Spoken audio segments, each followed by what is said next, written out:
Tempting recipes and വ്ളോഗ്സിൻ്റെ പുതിയൊരു വീഡിയോയിലേക്ക് എല്ലാ കൂട്ടുകാർക്കും സ്വാഗതം. ദീപാവലിയൊക്കെ വരാറായി. അപ്പോൾ ട്രൈ ചെയ്യാൻ പറ്റിയൊരു കിഡിലം വീഡിയോ ആണ്, അതിരസത്തിൻ്റെ വീഡിയോ ആണ് കേട്ടോ. അപ്പോൾ ഇഷ്ടപ്പെടുകയാണെങ്കിൽ സ്കിപ്പ് ചെയ്യാതെ ഫുള്ള് കാണണം. ഒന്ന് സബ്സ്ക്രൈബ് ചെയ്ത് സപ്പോർട്ടും കൂടെ ചെയ്യണേ. താമസിക്കുന്നില്ല, നമുക്ക് നേരെ വീഡിയോയിലേക്ക് തന്നെ പോവാം.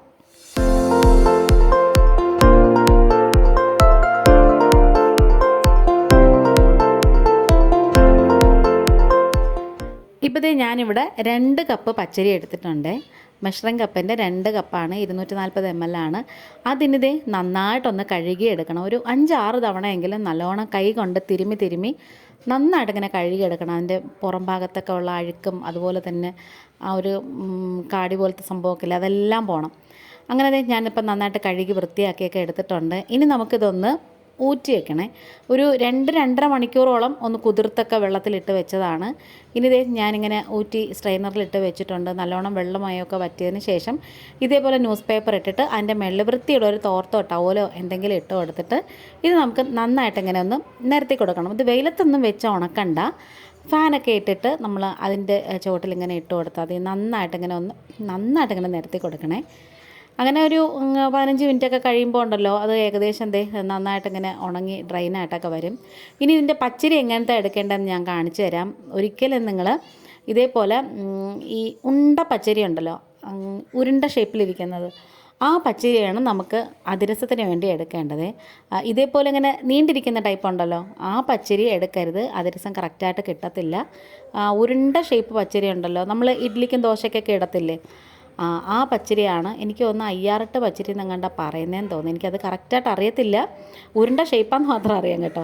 അങ്ങനെ ഇത് നന്നായിട്ട് ഉണങ്ങി വന്നിട്ടുണ്ട്. നമ്മൾ കൈ കൊണ്ട് ഇങ്ങനെ എടുക്കുമ്പോൾ ഉണ്ടല്ലോ, ആ നനവ് ഇങ്ങനെ കയ്യിലൊന്ന് ഒട്ടി വരികയും വേണം, എന്നാൽ അത്യാവശ്യം ഉണങ്ങിയിരിക്കണം.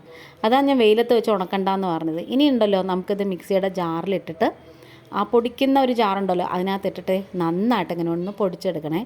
നമ്മുടെ ഇടിയപ്പത്തിൻ്റെ പരുവമൊന്നുമല്ല, ഒരു ചെറിയൊരു തരി വേണം. റവയുടെയൊക്കെ ഉള്ളൊരു പരുവമില്ലേ, അതുപോലെ ഒരു ചെറിയൊരു തരി വേണം, എന്നാൽ ഉണ്ണിയപ്പത്തിൻ്റെ പരുവമല്ല. ഇനി ശർക്കര എടുക്കുമ്പോഴും ശ്രദ്ധിക്കണേ. ഇതുപോലെ ഉണ്ട ശർക്കര ഉണ്ടല്ലോ, ആ ശർക്കരയാണ് നമുക്ക് ഈ അതിരസം ഉണ്ടാക്കാനായിട്ട് എടുക്കേണ്ടത്. പിന്നെ ഈ നീണ്ടിരിക്കുന്ന ശർക്കര ഉണ്ടല്ലോ, സ്ക്വയർ ഷേപ്പിൽ ഇങ്ങനെ ഇരിക്കുന്ന, അതൊന്നും എടുക്കില്ല കേട്ടോ, അത് ശരിയായി വരത്തില്ല. 1 കപ്പ് പച്ചരിക്ക് 1/4 കപ്പ് ശർക്കര, അതാണ് ഇതിൻ്റെ ഒരു കണക്കെന്ന് പറയുന്നത്, ഇതിൻ്റെ ഒരു അളവെന്ന് പറയുന്നത്. ഇനി ഇച്ചിരിയും വെള്ളം ഒഴിച്ചു കൊടുക്കാം. അപ്പോൾ മാവ് ഉണങ്ങി ഇരിക്കാതിരിക്കാൻ വേണ്ടിയിട്ട് ഞാനിങ്ങനെ തട്ടിപ്പൊത്തി ഒരറ്റത്തോട്ട് ഇങ്ങനെ ഒതുക്കി വെച്ചേക്കുക. ഇനിയുണ്ടല്ലോ, ശർക്കര നമുക്ക് പാവ് കാച്ചിയെടുക്കണേ. ഈ പാവിനൊരു ഒരു പരുവമുണ്ട് കേട്ടോ. അതെന്ന് പറഞ്ഞാൽ ഇതിപ്പം നല്ല ലൂസായിട്ടിരിക്കുകയാണ്. അപ്പം എനിക്ക് എളുപ്പത്തിന് വേണ്ടിയിട്ട് ഞാൻ വേറൊരു പരന്ന പാത്രത്തിൽ അരിച്ചൊഴിച്ചിട്ട് തിരിച്ച് പിന്നെ ഇങ്ങോട്ട് ഒഴിച്ചു കൊടുക്കുകയാണ് കേട്ടോ. ഈ ഒരു ഉണ്ടച്ചെരുവാണ് കേട്ടോ എനിക്കിത് ശർക്കര ഇളക്കാൻ ഇച്ചിരി സൗകര്യമായിട്ടുള്ളത്, അതുകൊണ്ടാണ് കേട്ടോ. ഇനി നന്നായിട്ടിങ്ങനെ എടുക്കണം, ശർക്കര ഉരുക്കിയെടുക്കണം. അപ്പോൾ ഞാൻ ഇതിന് ഇടയ്ക്ക് ഒരു സംഭവം ഉണ്ടായിരുന്നു. മിക്സിയുടെ 2ാമത്തെ ട്രിപ്പിൽ, ജാറിൽ 2ാമത്തെ ട്രിപ്പിൽ ഞാൻ പച്ചരി പൊടിച്ചപ്പോൾ ഉണ്ടല്ലോ, അതിൽ കുറച്ച് ഏലക്കാപ്പൊടിയും കുറച്ച് ചുക്ക് പൊടിയും കൂടെ ഇട്ടിട്ടുണ്ടായിരുന്നേ. 1 ടീസ്പൂൺ ഏലക്കാപ്പൊടിയും 1/2 ടീസ്പൂൺ ചുക്ക് പൊടിയും, അതാണ് കണക്ക് കേട്ടോ. ഇനി നമ്മുടെ ശർക്കരയുടെ പാവൊക്കെ ഏകദേശം നല്ലോണം പാകമായിട്ട് വന്നിട്ടുണ്ട്. നമ്മളിങ്ങനെ എടുക്കുമ്പോൾ ഉണ്ടല്ലോ, ഒന്ന് അലിഞ്ഞിങ്ങനെ വെള്ളത്തിൽ കലങ്ങി പോകരുത്.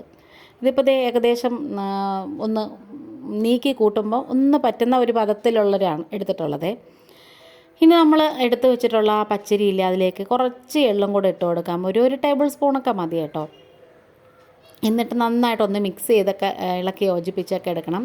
ഇനി നമ്മൾ ആ ശർക്കര ഉരുക്കിയതില്ല, നല്ല ചൂടോടുകൂടി തന്നെ ഒഴിച്ചു കൊടുക്കണം. ആ അടുപ്പിൽ നിന്ന് ഇറക്കുന്നതും ആ ചൂടോടുകൂടി തന്നെ നമ്മൾ ഈ മാവിലേക്ക് അങ്ങ് ഒഴിച്ചു കൊടുക്കണം. അത് നമ്മൾ ഉണ്ണിയപ്പം നെയ്യപ്പമൊക്കെ ഉണ്ടാക്കുമ്പോഴും അങ്ങനെയാണല്ലോ, ചൂട് ശർക്കര പാനിയിലേ ഒഴിച്ചു കൊടുക്കുന്നത്. ഇനി ഉടനെ തന്നെ കട്ടാതെ നന്നായിട്ട് ഇങ്ങനെ സ്പൂണോ വിസ്കോ എന്തെങ്കിലും കൊണ്ട് മിക്സ് ചെയ്ത് കൊടുക്കണം. കൈ കൊണ്ട് പറ്റത്തില്ല, നല്ല ചൂടാണ് കേട്ടോ. അങ്ങനെ ഏകദേശം ഞാനെല്ലാം നന്നായിട്ടിങ്ങനെ മിക്സ് ചെയ്ത് നല്ലോണം ആക്കിയിട്ടുണ്ട്. ഇപ്പം ലൂസായിട്ടിരിക്കുക, വെള്ളം പോലെ ഇരിക്കുക, പക്ഷെ അത് കുഴപ്പമില്ല, കുറച്ച് കഴിയുമ്പോൾ കട്ടി ആയിക്കോളും. ഇതിങ്ങനെ നന്നായിട്ട് മിക്സ് ചെയ്ത് ഇളക്കിയെടുക്കണേ. ശരിക്കും പറഞ്ഞാൽ ഈ ഒരു മാവ് കഴിക്കാൻ തന്നെ എന്തൊരു ടേസ്റ്റാണെന്നറിയാമോ. ഞാനൊരു സ്പൂണൊക്കെ എടുത്ത് കഴിച്ചായിരുന്നു കേട്ടോ, കാരണം ഭയങ്കര ടേസ്റ്റായി ഈ ഒരു മാവിന്, നല്ല ടേസ്റ്റാണേ. അങ്ങനെ നന്നായിട്ട് ഇങ്ങനെ മിക്സ് ചെയ്ത് ഇളക്കി അങ്ങ് യോജിപ്പിച്ചെടുക്കണം. നമ്മൾ മൊത്തവും മാവ് ഇതിനകത്ത് ഇട്ടിട്ടുണ്ട് കേട്ടോ. നമ്മൾ പൊടിച്ച 2 നാഴി പച്ചരിയുടെ മാവും ഇതിനകത്ത് ചേർത്തിട്ടുണ്ട്, മാറ്റിയൊന്നും വെച്ചിട്ടില്ല. ഇനി ഇത് നന്നായിട്ടൊന്ന് തണുക്കണം. അതിന് വേണ്ടിയിട്ട് തോർത്തിൻ്റെ ഒരറ്റം ചെറുതായിട്ടൊന്ന് ഇടയിട്ടിട്ടൊന്ന് മൂടി വയ്ക്കണേ. അങ്ങനെ നന്നായിട്ട് തണുത്തപ്പോൾ ഉണ്ടല്ലോ മാവ് നേരത്തെ ഇരുന്ന പരുവമൊന്നും അല്ല, നല്ല തിക്കായിട്ട് വന്നിട്ടുണ്ട്. ഇനി ഇത് ഇതേപോലൊരു പാത്രത്തിലാക്കി, നനവൊന്നും ഇല്ലാത്ത വെള്ളമയമൊന്നും ഇല്ലാത്തൊരു പാത്രത്തിലാക്കി വെച്ച് നമുക്ക് അടച്ചങ്ങ് മാറ്റി വെച്ചേക്കണം. നമ്മൾ അതിരസം ഉണ്ടാക്കുമ്പം 2 ദിവസം കഴിഞ്ഞാണ് കേട്ടോ ഈ മാവ് എടുക്കുന്നത്. പിന്നെ ഈ വീഡിയോ കണ്ടുകൊണ്ടിരിക്കുന്ന സമയത്ത് സബ്സ്ക്രൈബ് ചെയ്യാത്ത കൂട്ടുകാർ ആരെങ്കിലും ഉണ്ടെങ്കിൽ പ്ലീസ് ഈ ചാനലൊന്ന് സബ്സ്ക്രൈബ് ചെയ്ത് സപ്പോർട്ട് ചെയ്യണം. അതിൽ ബെല്ലൈക്കൺ പ്രസ് ചെയ്തിട്ട് ഓൾ എന്ന ഓപ്ഷനും കൂടി കൊടുക്കണേ. എങ്കിൽ മാത്രമേ ഞാനിടുന്ന വീഡിയോസൊക്കെ നോട്ടിഫിക്കേഷനായിട്ട് നിങ്ങൾക്ക് കിട്ടത്തുള്ളൂ. ഇനി ഈ മാവിൻ്റെ മേൽഭാഗത്തുണ്ടല്ലോ ഡ്രൈ ആയി പോകാതിരിക്കാൻ വേണ്ടിയിട്ട് കുറച്ച് നെയ്യ് ഇങ്ങനെ ജസ്റ്റ് ഇങ്ങനെ ഒന്ന് അപ്ലൈ ചെയ്ത് കൊടുക്കണേ. എല്ലാ വശത്തും ഒന്ന് നന്നായിട്ട് ഇങ്ങനെ സ്പ്രെഡ് ചെയ്തിട്ട് നല്ലോണം മാവൊക്കെ തണുത്തിട്ടുണ്ട്. ഇത് അടച്ച് വെച്ചേക്കാം. ഇവ 2 ദിവസം കഴിഞ്ഞിട്ടുള്ളൊരു പരുവാണ് ഞാൻ കാണിക്കുന്നത്. നല്ല അടിപൊളി ടേസ്റ്റാണ്. എല്ലാം നല്ല സെറ്റായിട്ട് വന്നിട്ടുണ്ട്. മാവൊക്കെ കുറച്ചും കൂടെ കട്ടിയായിട്ട് വന്നിട്ടുണ്ട് കേട്ടോ. എൻ്റെ ഒരു പേഴ്സണൽ ഫേവററ്റ് സംഭവങ്ങളിൽ വരുന്നൊരു സംഭവമാണ് കേട്ടോ ഈ അതിരസം എന്ന് പറയുന്നത്. എനിക്ക് ഭയങ്കര ഇഷ്ടമാണ് കേട്ടോ അതിരസം. ഇങ്ങനെ കഴിക്കാൻ തന്നെ നല്ല ടേസ്റ്റാണ് കേട്ടോ മാവ്. കാരണം നമ്മൾ ആ നെയ്യും കൂടെ ഇട്ടിട്ടുള്ളതുകൊണ്ട് നെയ്യുടെയും അതുപോലെ ചുക്കുപൊടിയുടെയും ഏലക്കാപ്പൊടിയുടെ ഒക്കെ ഒരു ഫ്ലേവർ ഇതിനകത്ത് വരുന്നുണ്ട്. എനിക്കിവിടെ നിന്ന് പരത്തുന്നതും ചുടുന്നതൊക്കെ കാണിക്കാനുള്ളൊരു സൗകര്യമില്ല. കാരണം ട്രൈപോഡ് വെച്ചേക്കുന്ന ഈ ഒരു സ്പേസിലേ. അപ്പോൾ നമ്മളൊരു വാഴയിലയിൽ കുറച്ച് എണ്ണ ഇട്ട് കൊടുത്തിട്ട് ഇതേപോലെ മാവ് ഇട്ട് കൊടുത്തിട്ട് നമ്മൾ എണ്ണയ്ക്കകത്തങ്ങ് ഇട്ട് കൊടുത്താൽ മതി. എണ്ണ മീഡിയം തീയായിരിക്കണം, തീ ഹൈ ഫ്ലെയിമിൽ ഇടരുത്. അപ്പോൾ ഇത് എണ്ണയൊക്കെ ഏകദേശം നന്നായിട്ട് ചൂടായിട്ടൊക്കെ വന്നിട്ടുണ്ട്.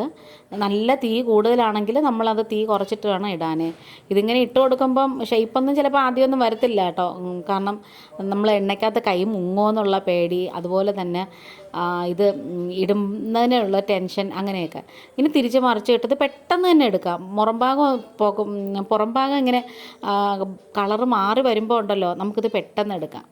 അങ്ങനെ ഞാനിതെല്ലാം വറുത്ത് കോരി എടുത്തിട്ടുണ്ട്. നല്ല അടിപൊളി ടേസ്റ്റാണ്. ഇത് അടുത്ത ദിവസം കഴിക്കാനാണ് കൂടുതൽ ടേസ്റ്റ്. അപ്പോൾ നമ്മുടെ വീഡിയോയും വൈൻഡപ്പ് ചെയ്യാറായി. ഇപ്പോൾ ഇത്രയേ ഉള്ളൂ. വീഡിയോ കണ്ടുകൊണ്ടിരിക്കുന്ന സമയത്ത് ചാനൽ ഇഷ്ടപ്പെടുകയാണെന്നുണ്ടെങ്കിൽ ഒന്ന് സബ്സ്ക്രൈബ് ചെയ്ത് സപ്പോർട്ട് ചെയ്യണം. നിങ്ങളുടെ ഈ സപ്പോർട്ടാണ് എനിക്ക് ഏറ്റവും വലുത്. വീണ്ടും വരാം. Thanks for watching.